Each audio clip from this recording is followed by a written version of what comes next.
Funding for Lawmakers comes from the University of West Georgia in Carrollton, ensuring a better life for Georgians in the 21st century. More than 100 programs of study prepare students for successful careers in the critical professions of education and nursing, as well as business and the liberal arts.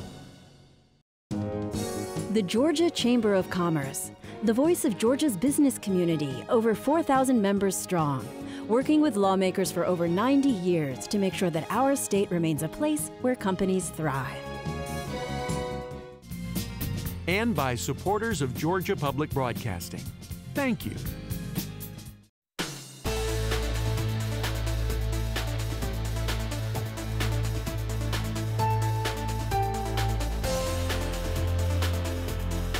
Coming up on Lawmakers, the House passes the $18.6 billion state budget for 2010.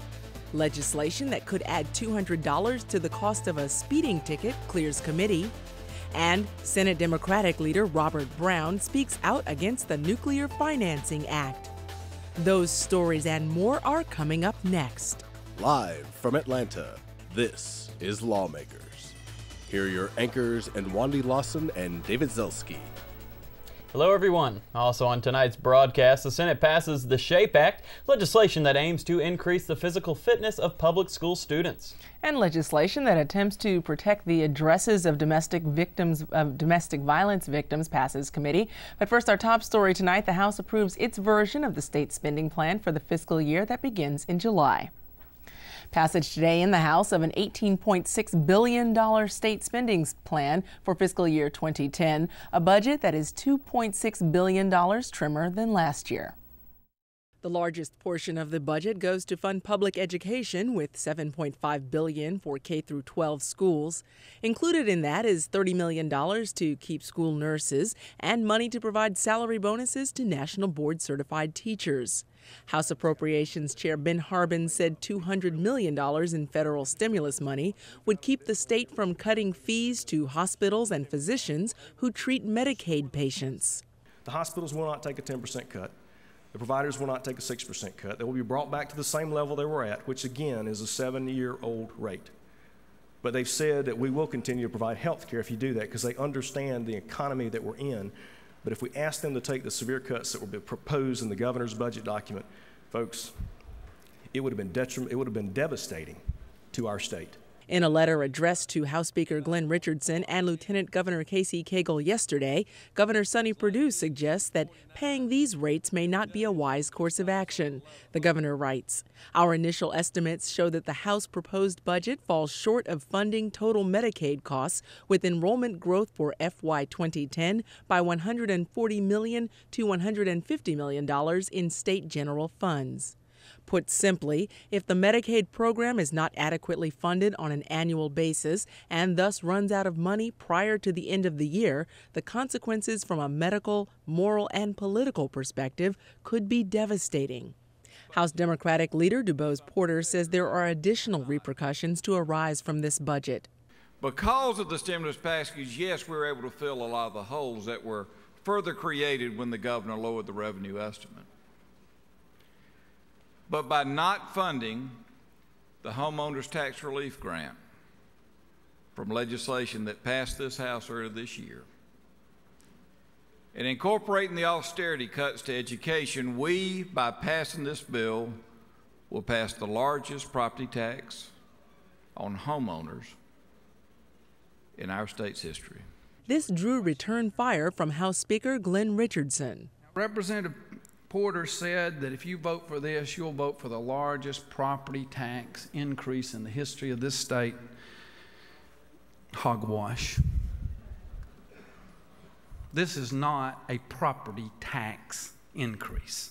I'm afraid this won't be our last visit to this building this calendar year.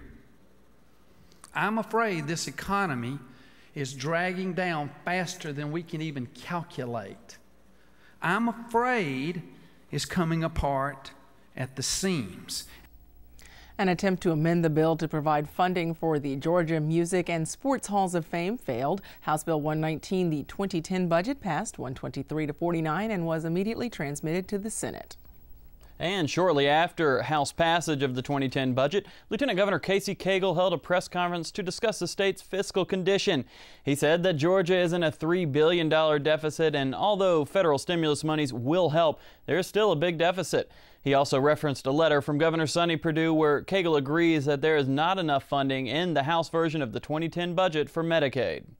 The governor did issue a letter yesterday, very concerned about the underfunding of Medicaid. I must concur that both the Senate Budget Office and OPB believe very strongly that the House actions will result in a significant cut to Medicaid, potentially running out of funds and calling us back into a special session, something that we need to avoid. And the Senate plans to continue in the priorities of making sure that we fulfill our obligations to the Medicaid population, not continuing to grow entitlements, but simply fulfilling our obligation and making the significant cuts required in order to truly balance the budget that stands before us. I think it's important to note that we've had a hole of about $3 billion in the state budget, and the stimulus package that came down from Washington was only $1 billion. So we still had a $2 billion hole that we had to make significant cuts, and then we are anticipating also waiting to see what the revenue numbers are going to look like for March. April's numbers was down significantly, $363 million, which is a huge fall. And so these are tough times, but we're going to make sure that we do our job, balance the budget, do it responsibly to take care of the citizens of our state. And after the Senate adjourned, Senate Majority Leader Chip Rogers spoke out about Georgia's rising unemployment rate. He mentioned legislation being considered that could help create jobs, which he says is a top priority. Top of the priority list are the jobs bills that the House has passed. We passed out of a Senate committee.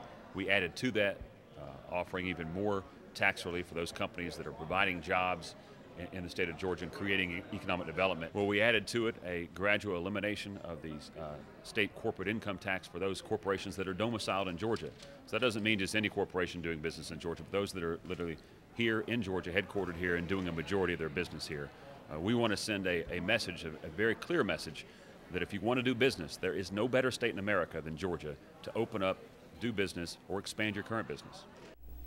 A Senate Committee on Public Safety today said yes to a House bill backed by the governor and targeting drivers who speed on the state's roads and highways.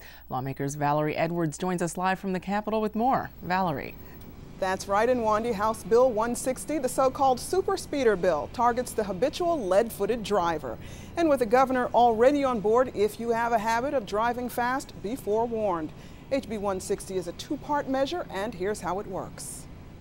Part 1 of the bill. Starting July 1st of this year, it'll cost you more money to get your driver's license reinstated, and fees will vary depending upon the offense. Now on to Part 2 of HB 160, which is intended to fund the state's trauma care network.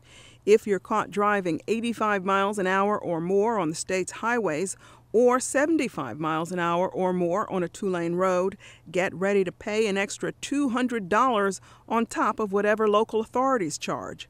Representative Jim Cole is House Administration Floor Leader and the sponsor of HB 160. One, you're going to have an immediate infusion of cash from these increased fines and fees.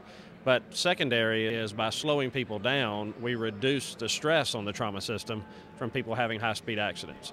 Concerns over the measure, which is expected to bring in $23 million annually for trauma care, is that the money goes into the general fund and is not a dedicated line item. Representative Harry Geisinger says that's not enough money, and he's introduced a competing measure to fund trauma care through a one-time car tag fee. But nowhere in that bill did it say a word about trauma. Not a word. If you look at our bill, it says the intent is to put aside up to $150 million for trauma. It spells it out. Here's how Representative Cole responded when I asked if he was at all concerned that the super speeder bill did not designate the money directly for trauma care. I'm not, because trauma has become a very touchy subject. We all know from being up here the past couple of years that this is something we've got to do. And I said on the House floor, I have extreme confidence in our current governor And the people that I look around that House chamber and the Senate chamber, that I trust them, even if I'm not here in the future, that they'll make the right decisions for the safety of our citizens in Georgia. Trauma care experts agree that the super speeder legislation is just the first step in funding an effective statewide network. There is some concern that the $23 million expected to come from speedy drivers just might not be enough. Reporting live from the Capitol, I'm Valerie Edwards for Lawmakers. Okay, thanks for that report, Valerie. Well, the Student Health and Physical Fitness Act passed the Senate this morning, but not without opposition. HB 229 requires local school systems to conduct an annual fitness assessment for students. The goal is to promote good health. Bill's sponsor, Senator Don Thomas, is followed by Senator John Wiles, who says fitness and health requirements could be expenses and should not be a government issue. We recognize the star athletes. Why shouldn't we recognize the child, the average child that can run a mile? And I think that is outlined on the back page of this bill. That is one of the aims of this, is to recognize the schools and the children that excel in this. No punitive measures are in it. There will be no penalties. It will only encourage the students and the schools. This is not the role of government. It's been watered down, but it still requires every single school board in Georgia to send a report home to every single parent in Georgia telling them the physical fitness status of their child. And when I've asked this, and somebody said, I said, is there a fiscal note? Is there a how much does this cost? And where we're talking about cutting this and cutting that and cutting this and cutting that, this is a good idea, but in a bad, tough budget year, it might not have reached its time. I respect the proponent of the bill. I respect the reason they want to do it. Children are too big. Children do need to eat healthier, but that's what parents are for. And you know, it's not and I just don't feel it's the role of government to check the fitness of the children. And just to note, this bill does not have a body mass index or BMI reporting requirement, part of the hang-up in last year's version of the bill. HB 229 did pass 34-14. There were no Senate changes, so the bill now goes to the governor. In addition to passing the budget today, the House also voted to expand access to child abuse records, making the state eligible for additional federal funding. Senate Bill 79 passed 163-1. And the House took time out then to haze a couple of freshman legislators who were presenting hunting bills. First, Representative Baker was questioned about SB 110, allowing beavers to be trapped on public roads or highways. Line 15, if you could describe for us what is beaver activity?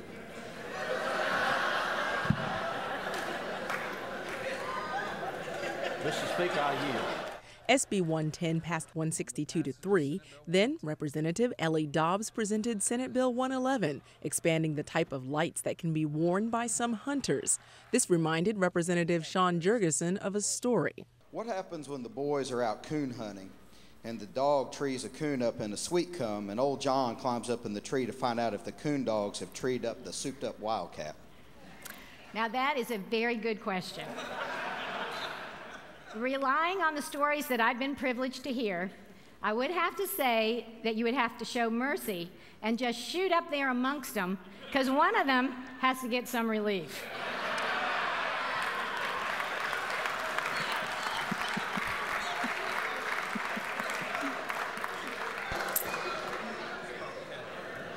One of my favorite stories of all time. That, of course, House Speaker Glenn Richardson closing out that debate. SB 111 passed 164-3. Senate Democratic leader Robert Brown spoke out today against SB 31, the Georgia Nuclear Financing Act. He's proposing several changes that would overturn the act should it become law. Lawmakers' Brittany Evans has the details. Senator Brown announced today an effort he says looks to change the way business is done under the Gold Dome. Brown opposes SB 31, which would allow Georgia Power to charge customers for power plants before construction begins. The SB 31, I find to be a direct affront to the people of my district. At this time when we have a recession that's deeper than the Depression, than since the Depression, we're being asked to tax them on their light bill for something that's possibly will be done in the future. Brown proposed SB 72. If both SB 72 and SB 31 become law, Georgia Power would have to include on utility bills what percentage goes towards future construction. I think this would be an opportunity for citizens, small businesses to see what they're actually being charged for, as well as it will be for the big businesses who were carved out to actually see that they, in fact, do not have anything on their bill for this. Brown is also proposing limiting a governor to 1 6-year term with more fundraising restrictions. What I'm doing is taking the responsibility, taking the burden of having to be concerned about being reelected. The senator said if Governor Perdue signs SB 31 into law, he'll immediately file a bill to repeal it.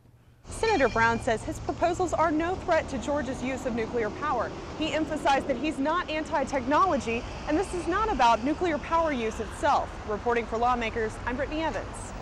And because Senate Bill 272 was introduced after the 30th day, crossover day, it cannot become law this session, but can still be considered next year. A spokesman for Georgia Power says that the company had already planned on listing finance charges collected for the Plant Vogtle units as separate items on customer bills.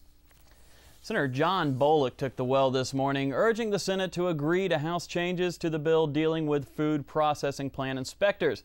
This, of course, was the legislation that was filed in reaction to the salmonella outbreak earlier this year. Senator Bullock is followed by Senate Majority Leader Chip Rogers, who also spoke on this bill's importance. Asked the House yesterday 158 to nothing, so I'd ask for your consideration to agree to the House version of SB 80. This is a very good piece of legislation that says, look, we're going to take care of ourselves here in Georgia. We're going to make sure that our food products are safe. But, you know, the market also took care of that situation. The violator is now gone. And I think that's an even more important message, that when you do something wrong, it's not always the government that has to punish you. A lot of times the market will take care of it. And the Senate did vote 50-0 to agree with the House changes, so SB 80 now goes to the governor's desk. Protecting the confidentiality of certain registered voters in Georgia is the aim of legislation that was passed by the Senate Ethics Committee this afternoon. Lawmakers Tiana Fernandez joins us with more about that. And I'm wondering, Tiana, just who does this legislation aim to help? Well, and Wandi, this legislation attempts to protect victims of domestic violence. Okay. House Bill 227, sponsored by Representative Katie Dempsey, will shield the address of a voter that has a protective order. Monitored by the Secretary of State, these addresses would be tagged, protected, and taken off the voter registration file. Representative Dempsey explains why this is so important. Someone who in a very, very tough situation could possibly be sacrificing the privilege that we all have to exercise our vote. Representative Dempsey continued to explain that this bill would protect these victims for 4 years after a protective order is issued. Some committee members showed concern for the time allotted for this protection, stating that most victims are typically held in shelters for a time span of 30 to 60 days. Shelley Centerfed with the Georgia Coalition Against Domestic Violence addressed this question. Unfortunately, for some victims, the need to protect their new address may be lifelong. Some victims literally have to start over, go into hiding, come into a new community, and will always live in fear of being tracked down. And so I think for those victims, 4 years may not be long enough. And even with this concern, HB 227 passed the Senate Ethics Committee with no opposition and will now move to Senate rules. All right, Tiana, thanks so much for that report. Okay. And last week, the Senate overwhelmingly passed a bill that would prohibit anyone on the state or national sex offender registry from serving on a school board. Today, the House Governmental Affairs Committee agreed that the House should do the same. Lawmakers Emily Banks has this story. In 2008, a convicted sex offender sought election to a school board seat in Newton County. Bill sponsor Senator John Douglas said this bill would prevent these kind of cases where sex offenders might try to get access to children. Now, let me also say that this fella had his first offense in the 1980s before there was a sexual register, so he himself would not be covered by this because we can't grandfather a law in Georgia. But he's had 2 offenses, one in the 80s with a minor, a young boy under the age of 14 is all we know and all we want to know, and an indecent exposure charge in the late 90s. Sexual offenders remain on the registry for 10 years, and sexual predators and sexual offenders who've been convicted more than once are on the list for life. Reporting for Lawmakers, I'm Emily Banks. The House Governmental Affairs Committee gave SB 14 a do-pass recommendation. The bill now goes to House Rules. A bill that alters the licensing requirements for certain therapists and counselors passed the Senate Health and Human Services Committee today. Evan Seitz has that story. House Bill 60 would require that those who wish to be a professional counselor, social worker, or marriage and family therapist be licensed. Bill sponsor, Representative Mike Jacobs, explains. You can't call yourself a professional counselor or social worker or marriage and family therapist unless you are one. You cannot call yourself licensed unless you are in fact licensed by the composite board. See, many members of various professions are members of this committee, and certainly when you have a license and you jump through all the hoops to get a license for your profession, you want that to mean something. Under this bill, those without a license will be unable to use a title, practice-related activities, and say or imply that they are licensed. House Bill 60 received a do-pass recommendation and will now head to the Senate Rules Committee. A second bill, House Bill 237, aims to help children who are harder to adopt, such as those who are older or require special needs.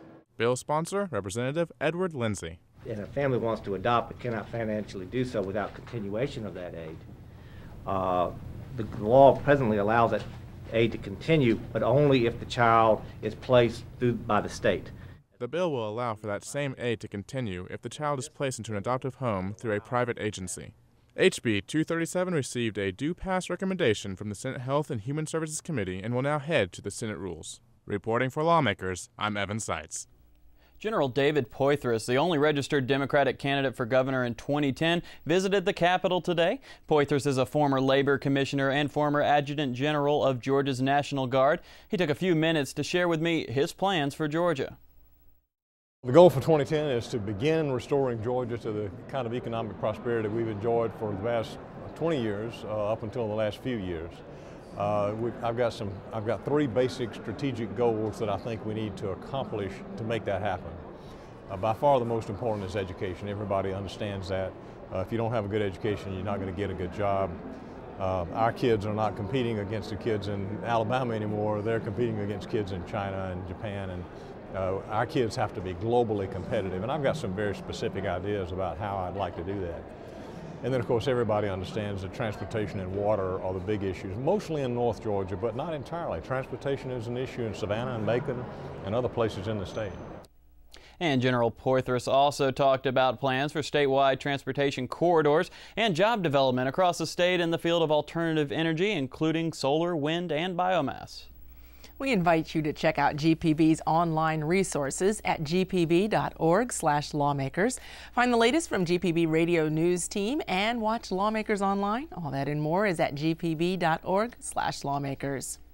Well, back to our news. Legislation that would prohibit teens from using their cell phones while driving passed the House last week and was taken up by the Senate Public Safety Committee meeting today. Lawmakers Minu Hosseini was at that meeting and filed this report.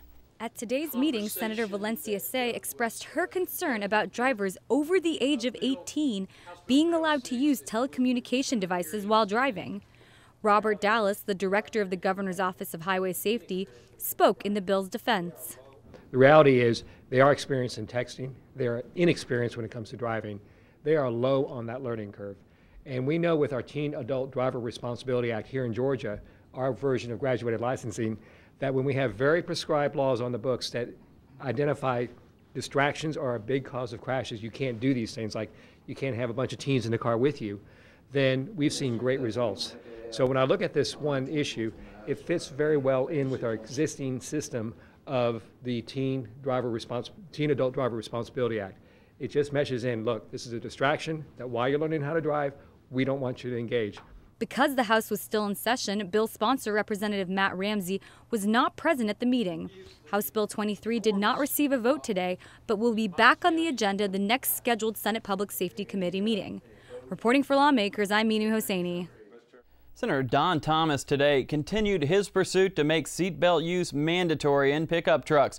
Georgia is now the only state that exempts drivers from this requirement. Bills similar to SB 5 have passed the Senate over the past 3 years, but Thomas is frustrated that the House doesn't even bring it up in committee. I want to remind the House again that the paramount duty of government is the protection of persons and bodies.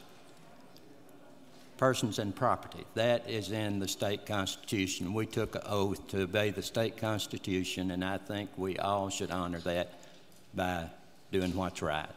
I'm just asking for doing what's right.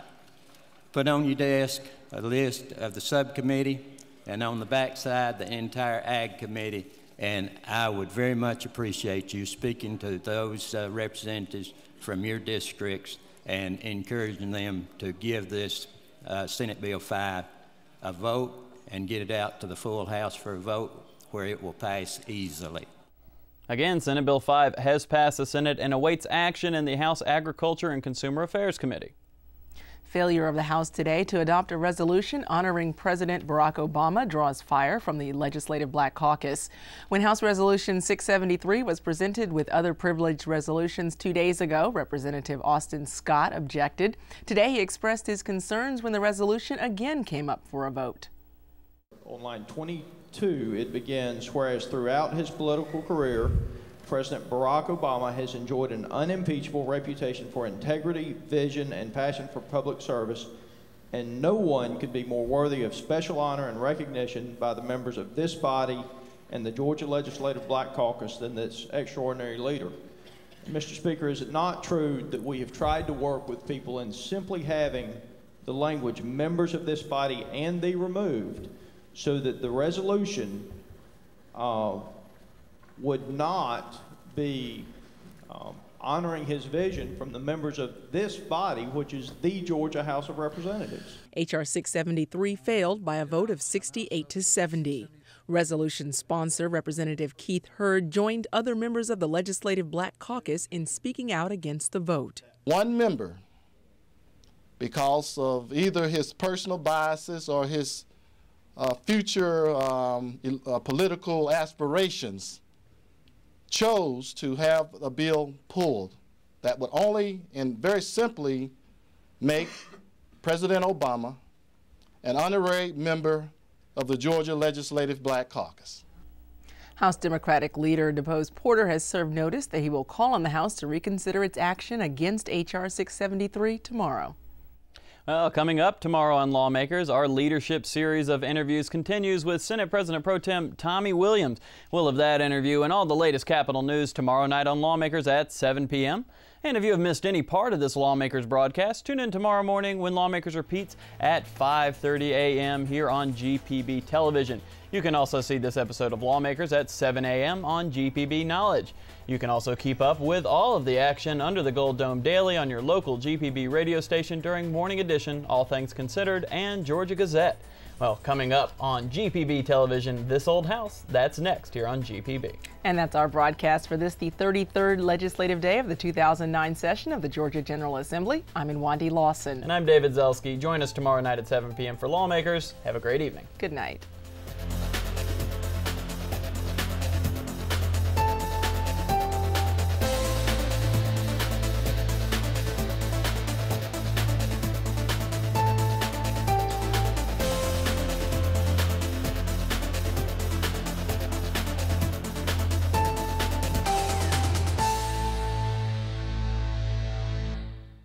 This has been a production of Georgia Public Broadcasting.